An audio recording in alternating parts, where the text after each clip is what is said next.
नमस्कार, मी दुर्गाज किचनमध्ये आज पुन्हा एकदा आपल्या सगळ्यांचं मनपूर्वक स्वागत. बघा, आज आपण बनवतोय पावभाजी.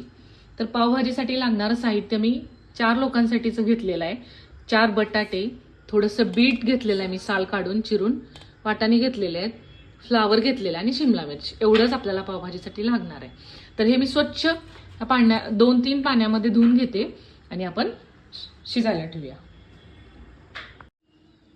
बघा, भाजी आपण स्वच्छ 2-3 पाण्यामध्ये धुवून घेतलेली आहे. आता हे पाणी मी असंच कुकरमध्ये टाकणार आहे. बीट याच्यासाठी वापरायचं बघा, बीटनी कलर वरून कुठला दुसरा कलर टाकण्यापेक्षा नॅचरल कलर चांगला येतो. त्याच्यासाठी आपण बीट टाकून घेऊ. आता ह्याच्या आपण 1 मोठ्या गॅसवर आणि 2 बारीक गॅसवर अशा शिट्ट्या काढून घेऊ.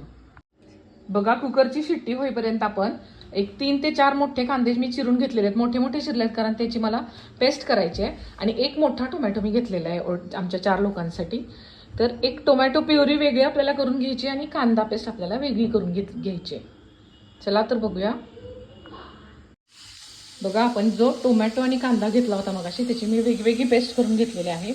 1 टोमॅटो घेतला आहे, त्याची पेस्ट केलेली आहे आणि 4 मोठे कांदे, थोडीशी कोथिंबीर आपण घेतोय आणि आलं लसूण पेस्ट. आता आपण पातेल्यामध्ये तेलामध्ये सगळ्यात पहिला आलं लसूण पेस्ट पूर्ण त्याचं पाण्याचा आवाज जाईपर्यंत परतून घ्यायची. त्याच्यानंतर टोमॅटो परतून घ्यायचा आणि त्याच्यानंतर आपण कांदा परतू. तेलामध्ये आपण आलं लसूण पेस्ट, टोमॅटो प्युरी आणि कांदा प्युरी टाकून घेतलेली आहे. बघा, छान परतून घेऊ. आणि आपण हे काढलेले सगळं जे व्हेजिटेबल्स होते ते मी छान स्मॅशरने स्मॅश करून घेते.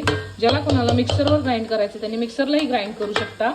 हे आपण हे परतल्यानंतर त्याच्यामध्ये टाकून घेऊ, तिखट आणि मीठ टाकून. तिखट आणि एव्हरेस्टचा पावभाजी मसाला पूर्ण पॅकेटमध्ये टाकून परतून घेते आणि मीठ टाकून घेऊ आपण. बघा, छान अशी पावभाजी आपली तयार आहे.